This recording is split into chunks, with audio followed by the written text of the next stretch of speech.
आकाशवाणी दिल्ली प्रस्तुत करता है विशेष फोन इन कार्यक्रम रेडियो डॉक्टर।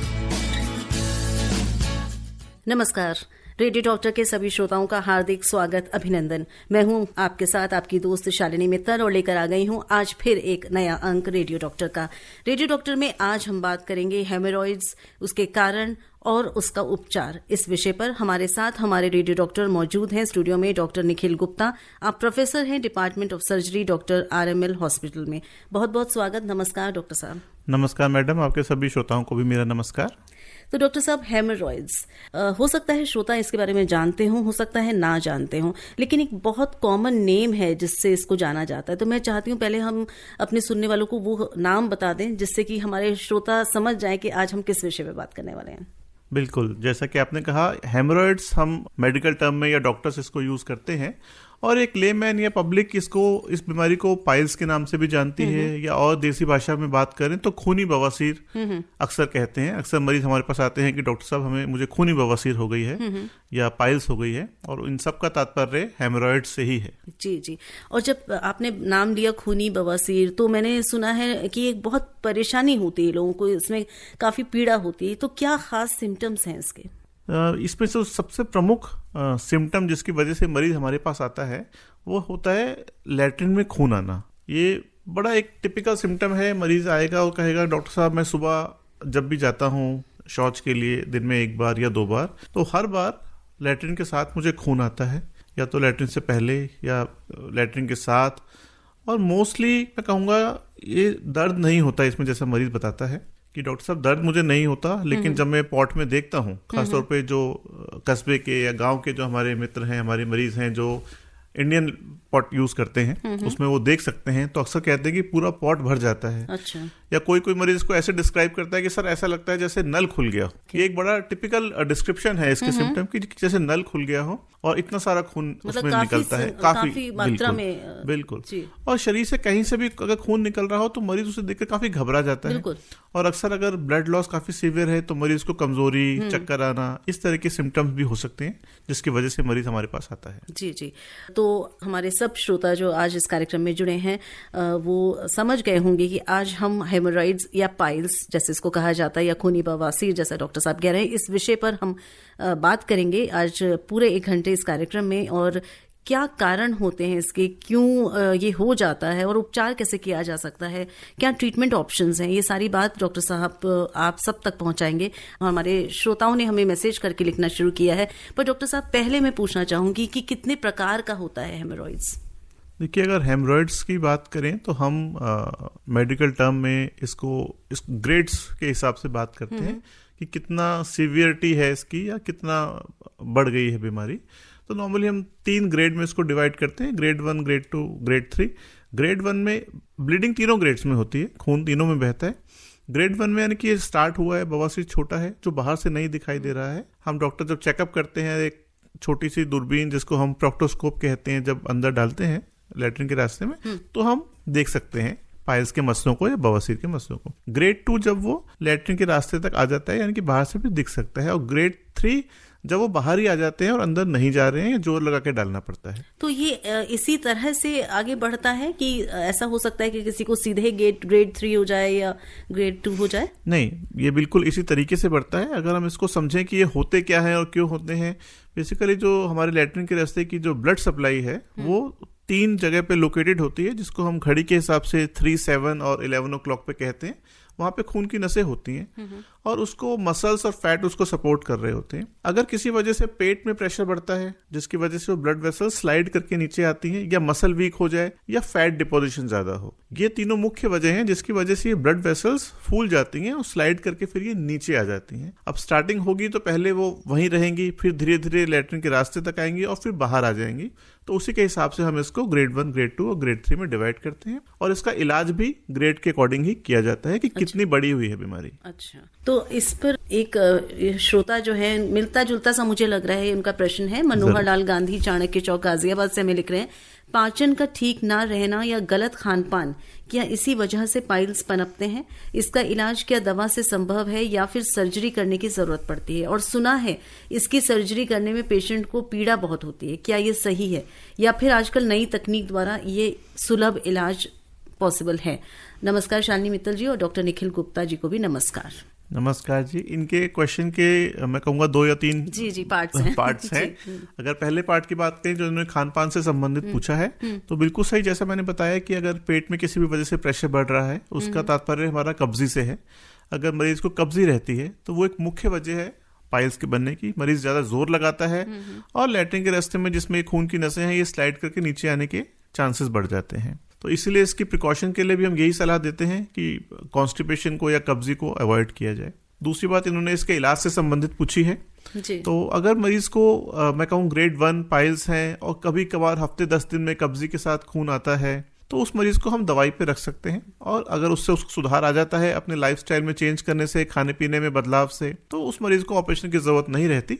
लेकिन अगर बीमारी और बढ़ती है, खून आने की फ्रीक्वेंसी बढ़ जाती है, कमजोरी आनी शुरू हो जाती है, तो ऐसे मरीजों को ऑपरेशन की जरूरत पड़ती है। और एक और इन्होंने पूछा है कि ऑपरेशन की कोई नई तकनीक आई है जिससे कि पेशेंट को कम परेशानी हो? बिल्कुल, जैसे जैसे चिकित्सा पद्धति में नई नई डेवलपमेंट, नई नई रिसर्च हो रही है, उसी तरीके से बवासीर के ऑपरेशन के लिए भी आजकल हमारे पास काफ़ी सारी नई सुविधाएं उपलब्ध हैं, जिनमें कि स्टेपलर हेमरोइडेक्टमी है, जिसमें हम स्टेपलर से करते हैं, जो मरीज को बिल्कुल भी दर्द का पता नहीं चलता। और एक नई तकनीक में हम लेज़र का भी इस्तेमाल करते हैं, जिसमें हम लेज़र फाइबर से हेमरोइड्स के या खूनी बवासीर के मसलों को जला देते हैं। और ये दोनों ही तकनीक जो है बहुत ही कारगर है और मरीज को बिल्कुल भी इसमें दर्द नहीं होता और 24 से 36 घंटे में मरीज की छुट्टी भी हो जाती है। हमारे 2 श्रोता वेट कर रहे हैं फोन लाइन पर, आइए इनसे पहले बात कर लेते हैं। हेलो जी नमस्कार। जी नमस्कार। मैं पीपी गौतम मेरठ से बोल रहा हूँ। मेरा सवाल है जी कि बवासीर और एनल फिशर में क्या अंतर होता है और रेक्टल प्रोलेप्स क्या होता है? आपने 3 मेडिकल टर्म या 3 बीमारियों के बारे में बात करी। एक तो जिसके बारे में हम बात कर ही रहे हैं, बवासीर, पाइल्स, या जैसे मैंने बोला इसे कहते हैं खूनी बवासीर। फिर आपने पूछा एनल फिशर। एनल फिशर को मैं कहूँगा देसी भाषा में या लोकल भाषा में कहते हैं सूखी बवासीर। बवासीर या एनल फिशर का मतलब है कि लैट्रिन के रास्ते में एक कट जैसा या एक जख्म हो जाता है और खून आना उसमें इतना कॉमन नहीं है, लेकिन उसमें मरीज को दर्द की बहुत तकलीफ रहती है। जबकि अगर हम इसका मुकाबला पाइल्स से या हेमोरॉइड से करें, इसमें खून ज्यादा आता है और इसमें दर्द कम है। लेकिन फिशर में मरीज अक्सर कब्जी और दर्द की शिकायत कहता है कि डॉक्टर साहब लैट्रिन करते हुए मुझे बहुत दर्द होता है। खून की 1-2 बूंदें आ सकती हैं, लेकिन जैसे मैंने बताया बवासीर में मरीज कहता है जैसे नल खुल गया हो, मतलब वॉल्यूम जो है उसमें बहुत ज्यादा है, उसमें दर्द ना के बराबर है। जबकि एनल फिशर में मेन सिम्टम है दर्द का। और तीसरा आपने पूछी रेक्टल प्रोलैप्स। रेक्टल प्रोलैप्स एक बिल्कुल अलग बीमारी है, जिसमें कि गुदा या लैट्रिन का रास्ता ही मरीज जब जोर लगाता है वो थोड़ा बाहर आ जाता है। और वो कितना बाहर आता है वो हर मरीज की अलग अलग सिवियरिटी या इंटेंसिटी है। 1-2 सेंटीमीटर से लेके 8, 10, 12 सेंटीमीटर तक भी हमने देखा है कि लैट्रिन का रास्ता ही पूरा स्लाइड करके नीचे आ जाता है। वो बिल्कुल एक अलग बीमारी है और उसके लक्षण, उसके डायग्नोसिस, उसका इलाज सब कुछ बिल्कुल अलग है। तो उम्मीद है गौतम साहब आपको सब जवाब मिल गए, डॉक्टर साहब ने विस्तार से बता दिया। हमारे एक और श्रोता वेट कर रहे हैं फोन लाइन पर। हेलो। हाँ जी, शालिनी मित्तल जी को रघुविंदर सिंह चट्ठा का नमस्कार। जी चट्टा जी स्वागत है, प्रश्न कर लें। डॉक्टर साहब को सादर प्रणाम। नमस्कार चड्डा जी, प्लीज बताइएगा। डॉक्टर साहब मेरे 2-3 सवाल हैं छोटे छोटे। पहला तो ये कि ये पाइल्स की बीमारी जेनेटिक भी होती है क्या? नंबर 2, और क्या ये छोटे बच्चों को भी हो जाती है? और अगर किसी को ये पाइल्स की बीमारी हो जाए तो स्पाइसी फूड उसके लिए कितना खतरनाक हो सकता है, कृपया बताने का कष्ट करें। देखिए, इसका जैसे आपने पहला सवाल पूछा कि क्या ये बीमारी जेनेटिक हो सकती है, अभी तक तो मेडिकल साइंस में इसका कोई प्रूफ नहीं सामने आया है, तो इसलिए हम कह सकते हैं कि जेनेटिक की संभावना नहीं है।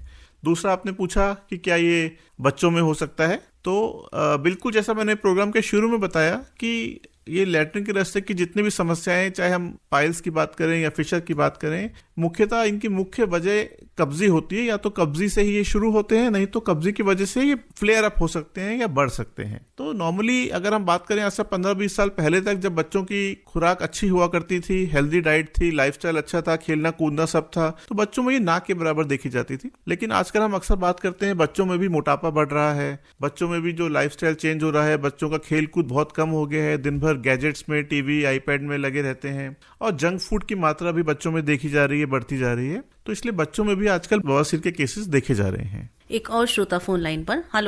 नमस्कार मैडम जी। जी नमस्कार। डॉक्टर साहब का नमस्कार। नमस्कार जी। सर मैं लोधी रोड नई दिल्ली से बोल रहा हूँ, सतीश कुमार मेरा नाम है। हाँ जी सर ऐसा है कि मुझे 4-5 साल से ये पाइल्स की प्रॉब्लम है और मैंने लास्ट साल ये एम्स के पूर्व डॉक्टर हैं MC मिश्रा, उनको भी दिखाया था। हाँ जी। तो वो कह रहे थे कि ग्रेड 2 की पाइल्स है आपको। हाँ जी। और सर मेरे को दिक्कत क्या होती है, मैं जब सुबह शौच जाता हूँ उसके बाद वो कुछ थोड़ा सा जो मस्से हैं, डॉक्टर तो बोलते हैं ये नसें होती हैं, तो ये बाहर आ जाती हैं। फिर मैं उस पर ट्यूब लगाता हूँ तो वो थोड़ा सोफे पे बैठता हूँ तो वो अंदर चली जाती है। फिर मुझे पूरा दिन कोई दिक्कत नहीं होती। तो अब इसमें आप बताइए मुझे क्या करना पड़ेगा। और दूसरा मैं सुन नहीं पाया कि आप कौन से हॉस्पिटल में बैठते हैं। ऐसा है, मैं दिल्ली में राम मनोहर लोहिया हॉस्पिटल में बैठता हूँ। और जैसा कि आपने बताया आपको मस्सों की तकलीफ है, लेकिन आप ये नहीं बता पाए कि खून अभी भी उन मस्सों से आ रहा है या खून अब नहीं आ रहा है। ठीक है, लेकिन मस्से हैं और उनमें दर्द भी रहता है आपको? नहीं, दर्द भी नहीं है। दर्द भी नहीं।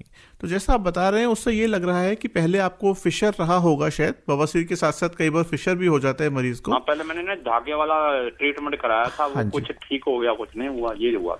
और फिशर जैसा मैंने बताया कि एक तरीके का एक जख्म होता है लैट्रिन के रास्ते में, और जब ये जख्म भरता है तो वहां पे आसपास की स्किन या खाल थोड़ी इकट्ठी हो जाती है और एक तरीके का टैग, जिसको हम सेंटिनल टैग कहते हैं या एक देसी भाषा में उसको मस्सा कहा जाता है, वो वहां पे बन जाता है। ये मस्सा किसी तरह की तकलीफ नहीं देता मरीज को, ना इसमें दर्द होता है ना इससे खून बहता है, लेकिन हाँ मरीज को ये एहसास जरूर रहता है और वो इसको फील कर सकता है। जब भी सुबह शौचालय में जाते हैं तो हाथ से जरूर महसूस होता है, कभी कभी बाहर आ जाता है और कभी कभी हाथ से उसे अंदर कर सकते हैं। क्योंकि अगर ये बवासीर होती तो इतने समय तक या तो उसमें खून आता, नहीं तो वो अपने आप ठीक हो जाती है। लेकिन ये अभी भी परसिस्ट कर रहा है, अभी भी इतने सालों से है ये, तो ये यानी कि फिशर के बाद जो मस्सा बन जाता है वो है। और ये आपको किस तरह की तकलीफ नहीं देगा, बस ये जरूर है कि आपको अपना लाइफस्टाइल, जैसा कि आपको डॉक्टर मिश्रा ने भी बताया होगा, खाने पीने में बदलाव, कब्जी को अवॉइड करना है। कब्जी भी नहीं है सर, पर इसका ट्रीटमेंट अब क्या करूं मैं, मस्से को क्या कुछ नहीं कर, ये मस्से को आप छोड़ दीजिए, मस्सा ऐसा ही रहेगा या और कुछ समय के साथ शायद थोड़ा छोटा हो जाए, लेकिन जैसा मैंने बताया कि इस मस्से से आपको कोई तकलीफ नहीं होगी, ना ये दर्द देगा ना इसमें खून आएगा। टॉयलेट के टाइम ही बाहर आता है फिर अंदर चला जाता है जब ट्यूब लगाता हूँ ना प्रेशर से। तो सलाह तो मेरी यही है कि आप इस मस्से से परेशान मत होइए, इस मस्से को आप ऐसे ही छोड़ दीजिए। लेकिन अगर आपको इसकी वजह से ज्यादा कुछ परेशानी लग रही है या आपको बहुत कंसर्न है इसको लेकर, तो फिर आप डॉक्टर से मिलकर इसको निकलवा सकते हैं। लेकिन मैं कहूंगा 100 में से 99 मरीजों में इस मस्से को निकलवाने की जरूरत नहीं पड़ती है। Thank you sir. बहुत बहुत धन्यवाद। नेहा लिख रही हैं जयपुर से डॉक्टर साहब कि please advise prevention for piles, what food to eat to avoid piles. और ये प्रश्न जो है बहुत सारे श्रोताओं ने अभी मुझे मैसेज करके पूछा है, प्रिवेंशन जो एक्चुअली हम फिर से बात करेंगे कार्यक्रम के अंत में, लेकिन अभी इन्होंने पूछा है तो बताइए। मैंने जैसे इस प्रोग्राम में भी कहा और मैं अपने सभी मरीजों को भी कहता हूं कि जो हमारे इस लैट्रिन के रास्ते की सारी समस्याएं हैं, फिर चाहे वो फिस्टुला हो, फिशर हो, बवासीर हो, इन सब की जड़ कब्जी है, कॉन्स्टिपेशन। या तो कॉन्स्टिपेशन से ही ये सब शुरू होती हैं, या अगर शुरू किसी और वजह से हैं तो बढ़ने की वजह उसमें कॉन्स्टिपेशन ही है। और अगर हम इसको काबू में कर सकें तो उससे काफी हद तक हम अपनी समस्या से निजात पा सकते हैं। अब कब्जी को कैसे अवॉइड किया जाए, मैं जो सलाह देता हूँ अपने मरीजों को अपने अस्पताल में, पानी का इंटेक दिन में 3 से 4 लीटर पानी जरूर पीजिए। दिन में एक बार दूध पीने की जरूर आदत डालिए और दिन में कम से कम एक बार कोई फल या हरी सब्जियां खाने की आदत डालिए। और चौथी और आखिरी बात कि लैट्रिन में जोर नहीं लगाना बिल्कुल भी। जैसे देखा जाता है कई लोग सुबह आधा घंटा बैठे रहते हैं, जोर लगाते रहते हैं, उससे लैट्रिन के रास्ते को काफी नुकसान पहुंचता है और बवासीर होने की संभावना बढ़ जाती है। लैट्रिन में जोर नहीं लगाना है और अपने खाने पीने में थोड़ा बदलाव करना है, थोड़ा व्यायाम, योगा, ये सब करने से भी मरीजों को अपने सिम्टम से काफी हद तक छुटकारा मिल सकता है। जी, तो जैसा आप बता रहे हैं कि कुछ व्यायाम करना चाहिए, खाने पीने में भी बदलाव करना चाहिए, तो खास तौर पर कुछ ऐसी चीजें हैं जिसको खाया जा सकता है जिससे थोड़ा सा फायदा मिल सकता है? मैं कहूँगा मैडम जो हमारा देसी खाना है वो सबसे बढ़िया है। अगर हम अपने खाने को कंपेयर करें वेस्टर्न डाइट से, जिसमें चीज ज्यादा है या जंक फूड ज्यादा है, वो सब तरह का खाना जो है कब्जी को बढ़ावा देता है।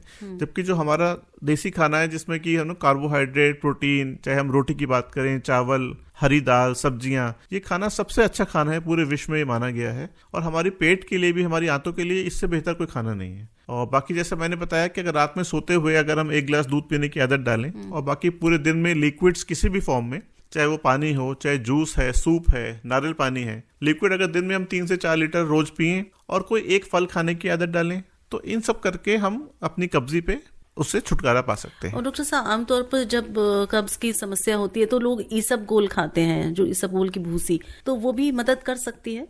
देखिए इसबगोल भी बिल्कुल मदद कर सकता है, लेकिन इसबगोल बहुत लंबे टाइम खाने की हम सलाह नहीं देते हैं, लेकिन जिस समय मरीज कब्जी से ग्रसित है उस समय हफ्ता, 2 हफ्ता, 3 हफ्ते की सलाह दे सकते हैं। लेकिन इसबगोल के अंदर भी बेसिकली फाइबर है जो कब्जी को अवॉइड करता है, और उसके बजाय अगर मरीज अपने रोजमर्रा के खाने पीने में ही बदलाव कर ले और अपना फाइबर खाने पीने में बढ़ा ले। अच्छा। हम जिन चीजों की बात कर रहे हैं, खाने में फाइबर बढ़ाने की बात कर रहे हैं, चाहे वो फल हो या हरी सब्जियां हो, तो फाइबर कंटेंट अगर हम अपने खाने में बढ़ाएंगे तो इसबगोल की बहुत ज्यादा लंबे समय तक इस्तेमाल करने की जरूरत नहीं पड़ेगी। जी जी। सुशील ठाकुर हमको लिख रहे हैं दिल्ली से, उनकी उम्र है 41 इयर्स।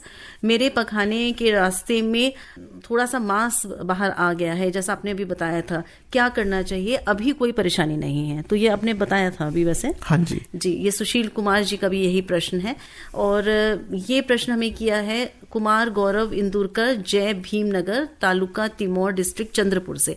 खूनी बवासीर और पाइल्स किस वजह से होता है और उसके कारण क्या होने से हमें क्या करना चाहिए, ये लिखा है। तो अगर आप कार्यक्रम सुन रहे हैं कुमार जी, तो ज़रूर डॉक्टर साहब बता रहे हैं कि इसमें क्या सावधानी लेनी चाहिए।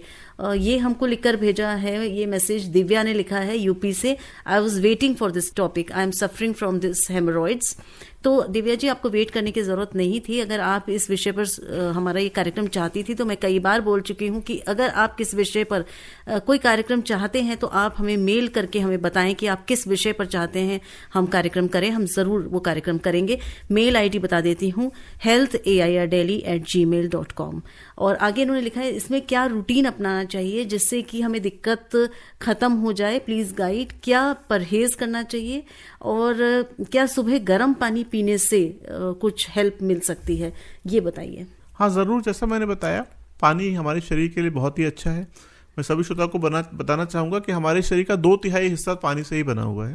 तो सुबह सुबह पानी का सेवन, और अगर गर्म पानी पी रहे हैं, गर्म या गुनगुना, या जो हमारा बॉडी टेम्परेचर है उस टेम्परेचर का पानी पी रहे हैं, तो हमारे इंटेस्टाइन्स के लिए और डाइजेशन के लिए बहुत ही अच्छा है, और कब्जे में भी ये मदद करेगा। और भविष्य में होने वाली इस तरह की बीमारियां जिनकी हम बात कर रहे हैं, जैसे बवासीर या फिशर, उसमें भी इससे काफ़ी हद तक फ़ायदा पहुंचेगा। जी, एक श्रोता फोन लाइन पर है हमारे साथ। हेलो जी, हेलो जी, नमस्कार मैम। जी नमस्कार, आप नाम बता दें अपना। जी, मेरा नाम विकास कुमार है, दिल्ली से बोल रहा हूँ, मंगोलपुरी। जी जी, प्रश्न करें। जी, डॉक्टर साहब को नमस्कार। नमस्कार विकास जी, बताइएगा। जी सर, मेरा प्रश्न ये है सर कि जब भी शौच करने जाता हूँ तो लाल सा गुद्दा सा निकलता है। बचपन से ये करीब 8 साल के थे, जैसे ऐसा हो रहा है, वो मुझे 26 वर्ष हो गया है। अगर इसमें किसी भी तरह का दर्द या खून आने की तकलीफ नहीं है, और आप बता रहे हैं कि ये बहुत सालों से समस्या है आपको बचपन से, तो बचपन से जैसे मेरी मम्मी बताती थी कि 8 वर्ष का था तो उस समय भी एक बार हुआ था। तो अभी मतलब तो जब भी शौच पे बैठते हैं जब भी होता है वो, तो दर्द सा नहीं होता, कुछ भी नहीं होता है।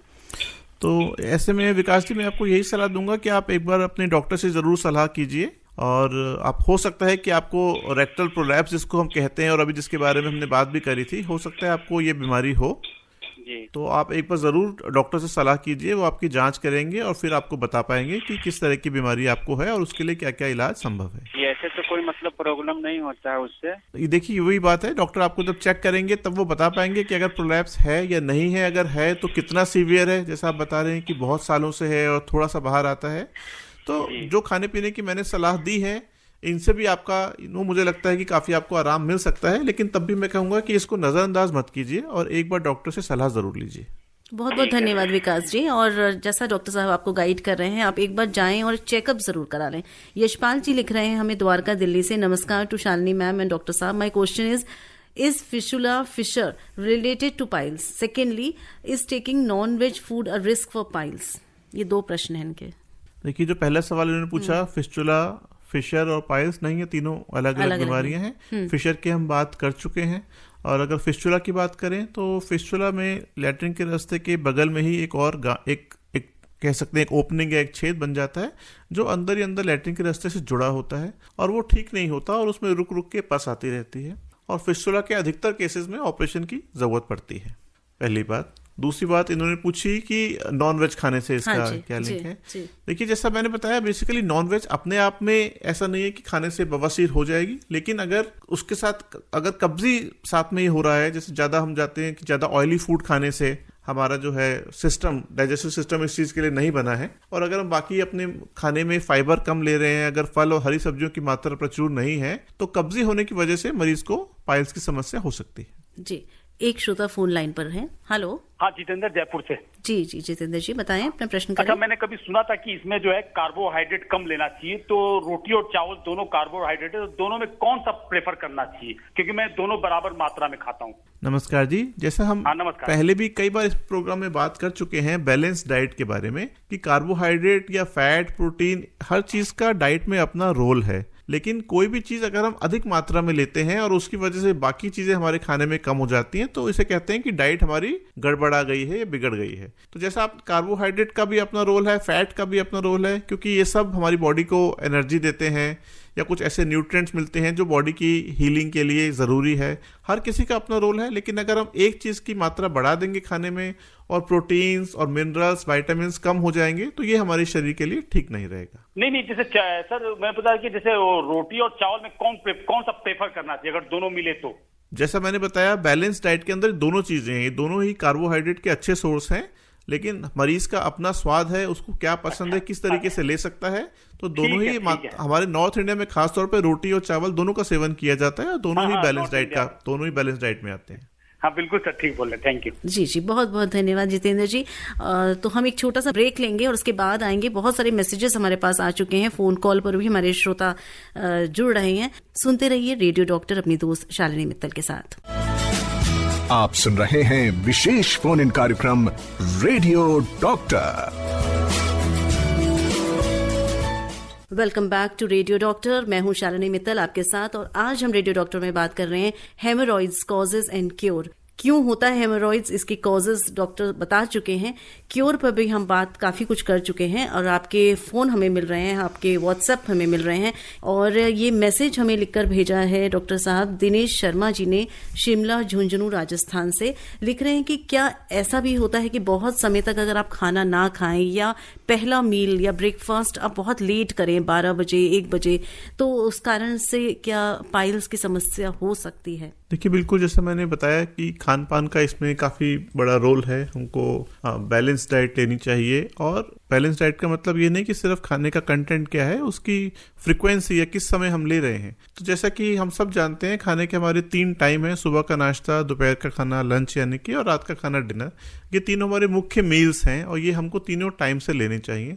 अगर किसी भी शख्स की ऐसी आदत है कि कोई ना कोई अपना एक मील स्किप करने की, जैसे कुछ लोग मैंने देखा है जो दिन भर काम में बिजी रहते हैं, लंच नहीं ले पाते हैं, या ऑफिस आवर्स बहुत लेट है, नाइट शिफ्ट की वजह से डिनर या तो मिस हो गया या डिनर बहुत लेट लिया, जैसे उन्होंने पूछा कई बार सुबह का नाश्ता नहीं किया, तो ये सब मैं कहूँगा खाने पीने की अच्छी आदतों में शामिल नहीं होते हैं, और इन सब की वजह से मरीज को, उस आदमी को कब्जी हो सकती है। और जैसा कि हमने बात करी, ये कब्जी जो है फिशर या पाइल्स को जन्म दे सकती है। और समय पर, निश्चित समय पर खाना और संतुलित भोजन खाना, इस पर आप काफी जोर दे रहे हैं। तो खाना क्या खाएं और कब खाएं, कितना खाएं, ये भी बहुत इंपॉर्टेंट हो जाता है। बिल्कुल जी। हमारे एक श्रोता फोन लाइन पर हमारे साथ जुड़ गए हैं। हेलो जी। हाँ जी, सबसे पहले तो रेडियो डॉक्टर की डॉक्टर शालिनी मैम को शालीनता से जी नमस्कार।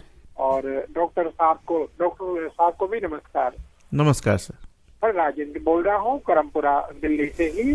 उम्र मेरी 48 और सर मेरे पेन में है, मेहरबानी करके उन्हें दूर करें। पहला सवाल मेरा ये है कि मैंने सुना है कि जो लोग गोश्त खाते हैं या मदिरा पान करते, उनको ये संभावना ज्यादा बनी रहती है पाइल्स की। दूसरा सवाल कि मैंने सुना है कि जिन लोगों को स्ट्रेस होता है, डिप्रेशन, एंजाइटी है, टेंशन रहती है, तो उनमें भी कुछ बनी रहती है पाइल्स की। और तीसरा सवाल मेरा ये है कि इसका ट्रीटमेंट 2 तरीके से अवेलेबल है, और इंजेक्शन देते हैं। तो जो इंजेक्शन है वो परमानेंट सोल्यूशन है इसका, या सोल्यूशन है? देखिए, जो पहला सवाल इन्होंने पूछा नॉन वेज और अल्कोहल का, तो मैं कहूँगा कि पाइल्स के साथ इनका डायरेक्ट रिलेशन तो अभी तक किसी स्टडी में ऐसा नहीं आया है, लेकिन ये ज़रूर है कि हाँ, अल्कोहल का अधिक मात्रा में सेवन हम सभी जानते हैं कि शरीर के अन्य अंगों को भी नुकसान पहुंचा सकता है, जिसमें लिवर मुख्यतः प्रभावित होता है। दूसरा इन्होंने पूछा डिप्रेशन या स्ट्रेस से इसका लिंक।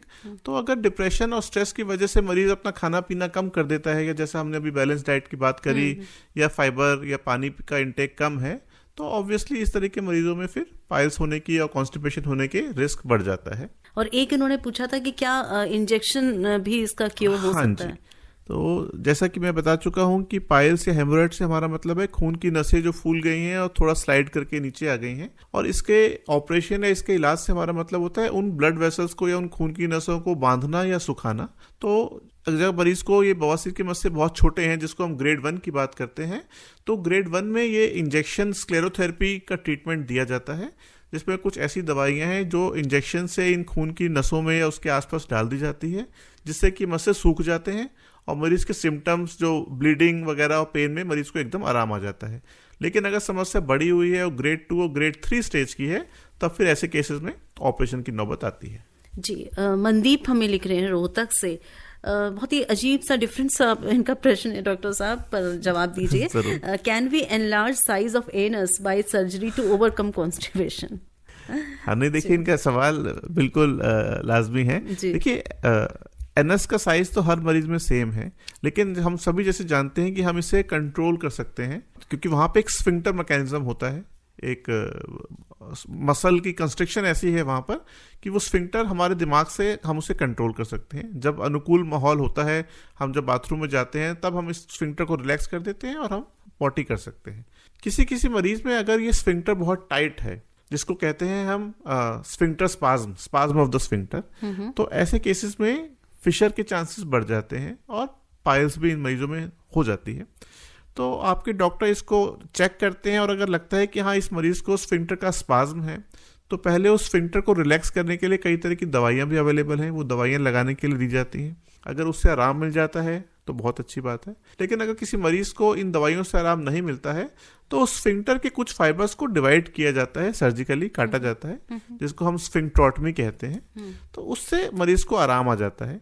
तो जो इनका तात्पर्य है एनस को बड़ा करने का, बेसिकली वो बड़ा नहीं करते हैं, लेकिन उसका स्फिंक्टर जिसमें स्वेलिंग आ रखी है, जो टाइट है, उसको हम रिलैक्स करने का ऑपरेशन कर सकते हैं। तो ये किसी डॉक्टर के पास जब जाएंगे तो वो जब चेकअप करेंगे तो इस तरह अभी वो इस बात का पता लगाएगा और वो इनसे डिस्कस करेगा इसके ऑपरेशन के बारे में। जी जी, इन्होंने लिखकर भेजा है हमें ये एक मैसेज। लिखने वाले हैं आशा रानी।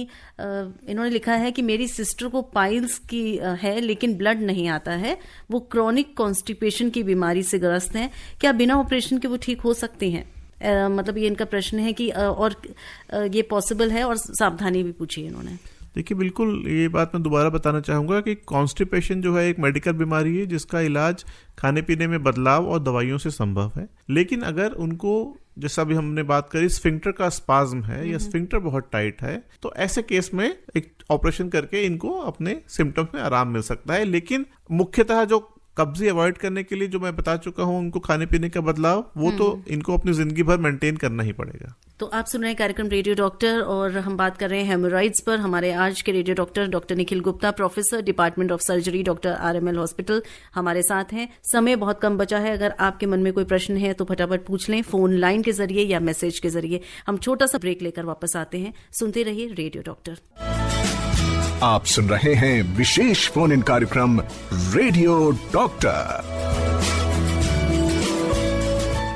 आप सुन रहे हैं कार्यक्रम रेडियो डॉक्टर, और हमारे एक श्रोता फोन लाइन पर हमारे साथ जुड़े हुए हैं। हेलो, नमस्ते मैम। नमस्ते सर। नमस्कार जी। मेरा नाम से सिमरन है और दिल्ली से हूँ मैं जी। सर, मेरे 5 साल का बेटा है एक, उसको हमेशा कब्जी है, मतलब 5 साल का होने वाला है लेकिन कब्जी है उसको, और वो दर्द के साथ ही मतलब लैटरिन करता है, कई 10-15 मिनट तक बैठा रहता है।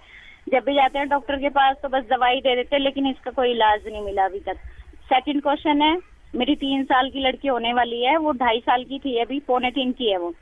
2.5 साल की थी सर, जब उसको लैटरिन के रास्ते खून ही खून आ रहे थे काफी, और सर दवाई ली, बस ठीक हुए 10-15 दिन तक ऐसा होता रहा था उसके। तो क्या उसको भी बवासीर है इतने छोटे बच्चे को? तो मतलब उसको ये कभी भी हो जाती है सर ये प्रॉब्लम, अभी भी मतलब 5 दिन पहले भी कभी भी दस्त लगते हैं तो खून के साथ आने लगते हैं उसको खून। और तीसरा क्वेश्चन सर, मेरे को भी है ना, मतलब मस्सा है, मेरे को दर्द नहीं होता वहाँ पे लैटरिन, लेकिन कई बार जाती हूँ मैं, जी डॉक्टर साहब बता रहे हैं। हाँ जी, देखिए आपने 3 सवाल पूछे और तीनों आपके घर के अलग अलग सदस्यों के बारे में है। सबसे पहले मैं आपकी जो बेटी है, छोटी बेटी जो है, उसके बारे में बात करना चाहूँगा। जैसा आपने बताया कि उसको बार बार खून आने की शिकायत होती है, तो मैं कहूँगा कि उसको आप ज़रूर बच्चों के जो डॉक्टर हैं उसको दिखाइए, क्योंकि कई बार बच्चों में एक पॉलिप नाम की बीमारी होती है। क्योंकि जैसा पहले बात कर चुके हैं, बच्चों में पाइल्स के होने के चांसेस काफ़ी कम है इतने छोटे बच्चों में, और इनमें खून आने की वजह अलग होती हैं। तो जैसा मैं बता रहा हूँ, एक पॉलिप नाम की बीमारी जिसको हो सकती है। पॉलिप में क्या होता है कि अंदर लैट्रिन के रास्ते में मुकोसा जो है वो इकट्ठा हो जाता है और वो उसमें अल्सर बन जाते हैं। तो उसके लिए आप अपने डॉक्टर से मिलेंगे, बच्चों के डॉक्टर से, वो इसके हिसाब से उसका इलाज करेंगे। फिर आपने बात करी अपने बड़े बेटे की जो करीब 5 साल का है और जिसको कब्जी रहती है बहुत टाइम से, आपने बताया। तो उसमें भी मैं कहूँगा कि आप ये ध्यान दीजिए उसके खाने पीने का, किस तरह की डाइट वो ले रहा है। अगर खाने में जंक फूड ज़्यादा है तो उसको बंद कीजिए, उसको कम कीजिएगा। और मैंने जैसा दूध, फल और हरी सब्जियों के बारे में बताया, वो आप करके देखिए। अगर उसके बावजूद भी कब्जी में आराम नहीं आता तो फिर आपको एक पीडियाट्रिशियन से या बच्चों के डॉक्टर से मिलना पड़ेगा। और फिर आपने अपनी तकलीफ के बारे में बताई कि आपको भी वहाँ पे लैट्रिन के रास्ते में मस्सा है, लेकिन वो कोई तकलीफ नहीं दे रहा है। तो ये भी मैं इस प्रोग्राम में पहले डिस्कस कर चुका हूँ कि शायद पहले वहाँ पे आपको फिशर या जख्म रहा होगा, जो अब ठीक हो गया है, तो वहाँ पे खाल इकट्ठी हो गई है। तो मैं यही कहूँगा, अगर ये मस्से से आपको कोई तकलीफ नहीं है, तकलीफ का मतलब है दर्द या खून आना, अगर ये 2 चीज़ें आपको नहीं है तो आपको इस मस्से के लिए और कुछ नहीं करना, सिर्फ जो मैं बता चुका हूँ खाने पीने का ध्यान रखना है और कब्जी को अवॉइड करना है। क्योंकि अगर कभी भी लाइफ टाइम में आपको कब्जी हुई तो इस मस्से के अंदर दोबारा से फिशर या जख्म होने की संभावना रहती है। एक और श्रोता फोन लाइन पर। हेलो जी, मेरा नाम किशन लाल है, मैं वजीराबाद से बोल रहा हूँ। जी किशन जी बताएं। मेरा लड़का है जी, 45 साल उम्र है उसकी, और उसको ऑपरेशन भी करा चुके हैं संजय गांधी में 10-12 साल पहले, लेकिन अभी भी ब्लड बहुत आता है। ठीक है, तो किशनलाल जी, जैसा आपने अपने बेटे के बारे में बताया कि शायद 10-12 साल पहले उसका एक बार बवासीर का ऑपरेशन करवा चुके हैं और अभी दोबारा उसको खून आने की तकलीफ है, तो मैं कहूँगा कि एक बार तो ज़रूर डॉक्टर से दोबारा मिलिएगा। वो जांचें करेंगे जिसमें ये पता लगाएंगे क्या सिर्फ बवासीर है या कई बार ये भी देखा जाता है कि मरीजों को कोई और समस्या है जिसकी वजह से उनको बवासीर, या जिसको हम सेकेंडरी हेमोरॉइड्स बोलते हैं, जिसमें मुख्यतः बड़ी आंत का कैंसर शामिल है। अगर बड़ी आंत का कैंसर हो, कई बार उसकी वजह से भी बवासीर बन जाते हैं और अक्सर मरीज बवासीर समझ के उसको नज़रअंदाज करता है और वो कैंसर बढ़ता रहता है। इसलिए मैं कहूँगा कि आप इस चीज़ को हल्के में मत लीजिए, नज़रअंदाज मत कीजिए और डॉक्टर से ज़रूर मिलिए। वो एक कोलोनोस्कोपी नाम की जांच कराएंगे जिसमें एक छोटी सी दूरबीन नीचे से लैट्रिन के रास्ते डाल के बड़ी आंत को पूरा देख लिया जाता है कि कहीं इसमें कोई गांठ या ट्यूमर तो नहीं है, और अगर सिर्फ बवासीर मिलेगी तो उसका इलाज किया जाएगा उसके ग्रेड के हिसाब से, और अगर कोई गांठ या कोई ट्यूमर जैसी चीज मिलेगी तो उसकी बायोप्सी की जाएगी और उसके हिसाब से उसका आगे इलाज किया जाएगा। सर जी, आपके यहाँ भेज सकता हूँ? हाँ बिल्कुल, हमारे इस तरह की सुविधा उपलब्ध है। आप उनको बोलिए, वो हमारे RML राम मनोहर लोहिया अस्पताल में आ सकते हैं और दिखा सकते हैं। Thank you sir. Thank you. नमस्कार। नमस्कार, धन्यवाद। डॉक्टर साहब, मेरे मन में भी ये प्रश्न आ रहा था जो आपने बताया कि क्या किसी और बीमारी के कारण भी ऐसा हो सकता है कि कॉन्स्टिपेशन हो जाए और हेमोरॉइड्स हो जाए, पाइल्स हो जाए, तो कोई कॉम्प्लिकेशंस हो सकते हैं अगर हम उसको छोड़ दें तो उसका वो ना कराएं। तो सिर्फ एक आपने बताया बड़ी आंत का कैंसर, और भी कोई ऐसी संभावनाएं हो सकती हैं किसी और बीमारी की? बिल्कुल बिल्कुल, मैं दोबारा इस सवाल के जरिए सभी श्रोताओं तक ये संदेश देना चाहूंगा कि अगर 50-55 साल की उम्र, इससे बड़ा उम्र का आदमी है और उसको बवासीर की तकलीफ है, तो हम ये जरूर करते हैं कि एक बार कोलोनोस्कोपी करा के हम ये देख लें कि कहीं इस बवासीर के ऊपर कोई बड़ी आंत में कोई गांठ या ट्यूमर या कैंसर तो नहीं है जो जिसकी वजह से मरीज को ये तकलीफ हुई है। दूसरी बात आपने पूछी कि और क्या बीमारियां हो सकती हैं, तो बड़ी आंत की और भी कई समस्याएं हैं जिसकी वजह से लैट्रिन में खून आ सकता है, जिसको हम या मरीज सोच रहे कि शायद उसे बवासीर है, लेकिन बवासीर अकेली ऐसी वजह नहीं है लैट्रिन में खून आने की। इसमें अगर हम बात करें इन्फ्लेमेटरी बाउल डिजीज की या बाउल अल्सर्स की या कई बार पेट के टीबी की, तो ये वो कॉमन बीमारियां हैं जो मरीजों को होती है जिनकी वजह से उनको लैट्रिन में खून आता है, और मरीज कई बार इसको बवासीर सोच के नजरअंदाज करता रहता है। इसलिए मैं सभी श्रोताओं को ये कहना चाहूंगा कि लैट्रिन में खून आने को नजरअंदाज मत कीजिए। अगर एक भी बार भी आपको खून आया है, यानी कि अगर एक एपिसोड भी हुई है लैट्रिन में खून आने की, तो अपने नजदीकी डॉक्टर से जरूर मिलें।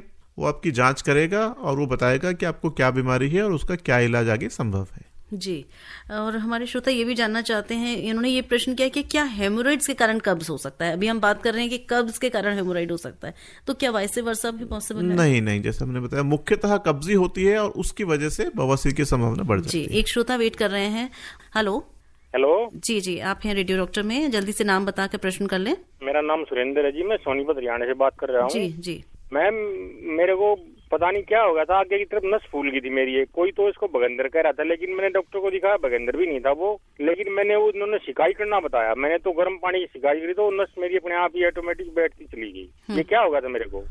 देखिए सर, ऐसे बिना चेकअप किए बताना थोड़ा सा मुश्किल है, लेकिन आप बता रहे हैं कि सिर्फ एक कुछ नस फूली हुई थी और जो सिकाई से बैठ गई है, तो मुझे लगता है किसी तरह की सूजन थी आपके वहाँ के हिस्से में, टिश्यूज में, और जो समय के साथ आराम देने से और सिकाई से उसमें आराम आ गया। लेकिन फिर भी मैं कहूँगा अगर भविष्य में कभी ऐसा दोबारा होता है तो आप ज़रूर डॉक्टर से मिलिए, तभी ये पता चल पाएगा कि ये किस तरह की समस्या से आपको परेशान होना पड़ा था। जी, नीता लिख रही हैं अमरावती से कि मुझे भी पाइल्स की तकलीफ है, फिशर है, खाने में क्या परहेज करूं? और ऐसा ही कुछ लिखकर भेजा है। ऐसा तो नहीं है, इनका तो अलग प्रश्न है। तो खाने में क्या, तो आप बता तो चुके हैं, शॉर्ट में इनको देखिए बिल्कुल सभी वो चीजें जो कब्जी को बढ़ावा देती हैं उनको अवॉइड करना चाहिए। इसमें जंक फूड है या तेल घी की अधिक मात्रा है या मसाले अधिक हैं। और अगेन मैं बैलेंस डाइट पे दोबारा जोर देना चाहूँगा। बैलेंस डाइट जिसमें कि हमारा fat, carbohydrate, protein, vitamin, minerals प्रचुर मात्रा में हो। पानी की मात्रा दिन में प्रचुर हो, 3 से 4 लीटर। दिन में एक बार दूध ज़रूर लें, एक फल खाने की आदत ज़रूर रखें, और मौसम के हिसाब से हरी सब्जियां, सलाद जो भी आ रहा है, चाहे खीरा, ककड़ी, टमाटर, अगर हम रात के खाने से आधा घंटा पहले एक प्लेट सलाद खा लें तो इससे बेहतर और कुछ नहीं हो सकता। Good afternoon, Madam Ji and Dr. Saab. Due to orthopedic problem, doctors advise to use English toilet to such patients, but it has been noticed that using English toilet increase chances of piles. तो ये सच है क्या doctor साहब? देखिए नहीं, ऐसा किसी study में नहीं आया। अगर हम बात करें वेस्टर्न वर्ल्ड में तो सब जगह इंग्लिश टॉयलेट ही यूज होते हैं, लेकिन ऐसा नहीं है कि उनके यहाँ पाइल्स की चांसेस ज़्यादा हैं और हमारे यहाँ कम है। तो मैं कहूँगा इसका टॉयलेट से लिंक नहीं है, रादर हमारी डाइट से और हमारे लाइफस्टाइल से इसका लिंक ज़्यादा है। वंदना लिख रही हैं जयपुर से कि डॉक्टर साहब हम किस डिपार्टमेंट में जाएं गवर्नमेंट हॉस्पिटल में अगर हम दिखाना चाहें पाइल्स की समस्या? जरूर, आप किसी भी गवर्नमेंट हॉस्पिटल में डिपार्टमेंट ऑफ सर्जरी या फिर डिपार्टमेंट ऑफ गैस्ट्रोएंटरोलॉजी दोनों में कंसल्ट कर सकते हैं। शशांक लिख रहे हैं उत्तराखंड से, hello ma'am and doctor, please doctor tell what is the exact symptom that indicates that you have constipation. देखिए कॉन्स्टिपेशन अपने आप में ही एक सिम्टम है। कॉन्स्टिपेशन का मतलब है अगर आप को टॉयलेट में 10 मिनट से ज़्यादा आपको बैठना पड़ रहा है, या आपको बहुत ज़्यादा जोर लगाना पड़ रहा है, या साथ में आपको दर्द हो रहा है या ब्लीडिंग हो रही है, तो ये सब दिखाते हैं कि कुछ ना कुछ उस सिस्टम में आपकी प्रॉब्लम है और आपको डॉक्टर की मेडिकल सलाह की ज़रूरत है। जी, तो आज हमने कार्यक्रम में बात की हेमोरॉइड्स के बारे में। चलते चलते डॉक्टर साहब अपना संदेश जरूर दें हमारे श्रोताओं को, क्योंकि खाना पीना बहुत इंपॉर्टेंट है, एक्सरसाइज बहुत इंपॉर्टेंट है, तो क्या कहेंगे चलते चलते? बिल्कुल, देखिए मैं सभी श्रोताओं को ये बताना चाहूँगा कि ये एक ऐसी बीमारी है जो डायरेक्टली हमारे लाइफस्टाइल से, हमारी जीवनचर्या से और खान पान से संबंधित है। तो इसके लिए इसका बचाव हमारे अपने हाथों में है। जैसा मैंने बताया, ये बीमारी की जड़ है कब्जी, और कब्जी की जड़ है हमारा खराब खाना पीना। अगर हम बैलेंस डाइट पे जोर देंगे, जिसकी मैं बात कर चुका हूँ, बैलेंस डाइट के क्या क्या पार्ट्स होते हैं, और बैलेंस डाइट ना सिर्फ कंटेंट बल्कि उसकी टाइमिंग की भी हम बात कर चुके हैं कि जो हमारे 3 मुख्य मील का टाइम है, सुबह का नाश्ता 7 से लेकर 10 के बीच में, दोपहर का खाना 12:30 से 2:30 के बीच में, और रात का खाना, अगर ये हम तीनों मील्स टाइम से लें और उसमें सारे कंपोनेंट, चाहे वो कार्बोहाइड्रेट हो, फैट, प्रोटीन, विटामिन अपनी अपनी फिक्स मात्रा में हो, और साथ में लिक्विड्स एडिक्वेटली लें और लैट्रिन के रास्ते में जोर ना लगाएं, और इसके साथ ही इसमें अगर हम थोड़ा सा व्यायाम और योगा का या जॉगिंग का तड़का लगा लें तो इससे बेहतर और कुछ नहीं हो सकता। और 100 में से 99 मरीजों को जिंदगी भर के लिए कब्जी और बवासीर और फिशर से छुटकारा मिल सकता है। तो बहुत विस्तार से डॉक्टर साहब ने सभी प्रश्नों के जवाब दिए आप लोगों के, और बिल्कुल उम्मीद है कि आज का जो ये हमारा अंक है रेडियो डॉक्टर का आपको बहुत लाभदायक रहा होगा। आप हमें फीडबैक भेज सकते हैं healthairdelhi@gmail.com पर। आज हमने बात की हेमोरॉइड्स कॉजेज एंड क्योर पर। हमारे आज के रेडियो डॉक्टर रहे doctor Nikhil Gupta, professor department of surgery, doctor RML hospital नई दिल्ली। तो बहुत बहुत धन्यवाद डॉक्टर साहब, समय निकाल कर आप यहाँ आए और इस विषय पर बहुत एक कॉमन बीमारी है और बहुत सारे सारे श्रोता हमारे साथ इस कार्यक्रम में जुड़े। तो आपने भी समय निकाला, आप आए और इतनी अच्छी जानकारी आपने हमारे श्रोताओं तक पहुंचाई, इसके लिए हम आभारी हैं। बहुत बहुत धन्यवाद। धन्यवाद मुझे मौका देने के लिए और सभी श्रोताओं से बात करने के लिए धन्यवाद। और अब कार्यक्रम को समेटते हैं। स्वीकार करिए शालिनी मित्तल का नमस्कार। अभी आप आकाशवाणी दिल्ली से विशेष फोन इन कार्यक्रम रेडियो डॉक्टर सुन रहे थे। कार्यक्रम की प्रस्तुतकर्ता थी शालिनी मित्तल।